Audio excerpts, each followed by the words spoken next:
programme. Dire warnings, really, from the United Nations over climate change. We heard what the report said 24 hours ago. They really weren't mincing their words. Many governments endorsed positively the report. But what can they really do as we head towards that UN meeting in Glasgow? It's the next COP meeting and hopefully some results there. Right, absolutely. So yesterday morning, the IPCC report was released.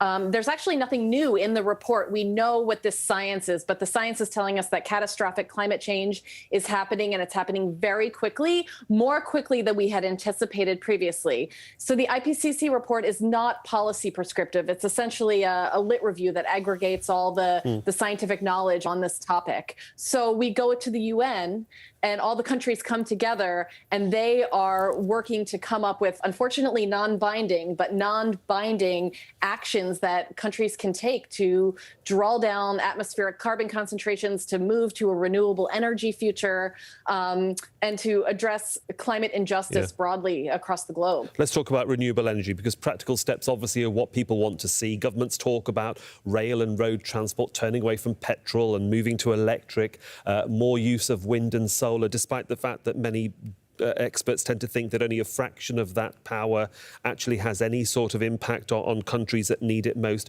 Where should we be looking for the biggest changes in sort of societal movements when it comes to fossil fuels or renewables? I mean, it's time to stop talking and to actually act in moving away from fossil fuel use. It's the extraction and combustion of fossil fuels that have brought us climate change and continue to exacerbate climate change. We also know that renewables now are affordable. We have the technology, we have the capabilities. There are fossil fuel subsidies in many countries, including the United States, where I am, that make fossil fuels cheap.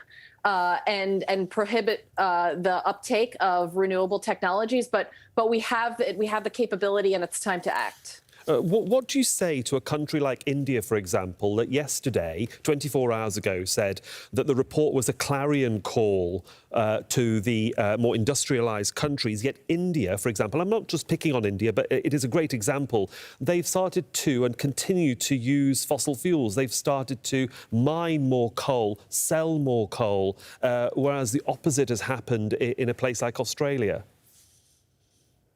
You know, there are deep injustices there. Places like Australia, places in the global north, the US, Western Europe, developed very rapidly on cheap coal and cheap fossil fuel production and fossil fuel energy. So there's an injustice to say to a country like India, you can't do that. You know, part of our wealth and accumulated wealth that these Western countries have comes from its early dependency on fossil fuels.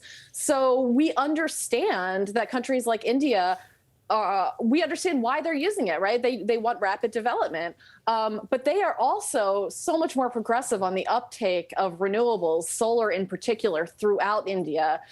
So I actually think while some folks are criticizing these developing and BRICS countries, we call them middle developing countries, for using fossil fuels, we also need to acknowledge how progressive they are with renewables. Yeah, I agree with you. I've seen a lot of the renewable technology used in India. It's good to have your input too as an independent contributor to our programme. Lauren Gifford, thanks so much for joining us.